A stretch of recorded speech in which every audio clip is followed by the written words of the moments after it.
নিরামিষ দিনের জন্য বানাবো থোড় বাটা। অসাধারণ একটা রেসিপি, গরম ভাতের সাথে একবার অন্তত ট্রাই করো। প্রথমে এখানে দেখো থোড় নিয়েছি, ওপরে যে খোসাগুলো আছে সেগুলো ছাড়িয়ে বাদ দিলাম, আর তারপরে কিন্তু ভেতরের যে অংশটা সেটা কিন্তু এরমভাবে পাতলা পাতলা করে কেটে নেব, আর ভেতরের যে সুতো সুতো অংশটা থাকে সেটা কিন্তু বাদ দিয়ে দেবো। তো থোড়টা কাটা হয়ে গেছে, টুকরো টুকরো করে নিয়ে মিক্সির বাটির মধ্যে জল ছাড়া এটাকে কিন্তু পেস্ট করে নেবো।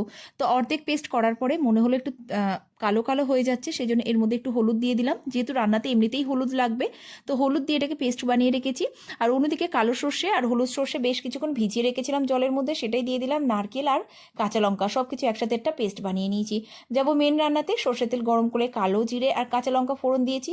ফোড়নটা একটু ভেজে নিয়ে এখানে থোড় বাটাটা দিয়ে দিয়েছি। থোড়টা বেশ কিছুক্ষণ নাড়াচাড়া করবো যাতে জলটা শুকিয়ে আসে। জলটা শুকিয়ে আসলে স্বাদ মতো নুন, চিনি আর যে পেস্টটা বানিয়ে রেখেছিলাম সেটাই দিয়ে দেবো। তো সব কিছু দেওয়ার পরে কিন্তু বেশ কিছুক্ষণ এইভাবে শুধু নাড়াচাড়া করতে হবে, আর কিন্তু এর মধ্যে কোনো কিছু দেবার নেই। তো যখন দেখবো কড়াইয়ের গা থেকে ছেড়ে আসছে তখনই বুঝবে এটা হয়ে গেছে। নামিয়ে নিয়ে কাঁচা সর্ষের তেল আর কাঁচা লঙ্কা দিয়ে পরিবেশন করলেই হয়ে যাবে।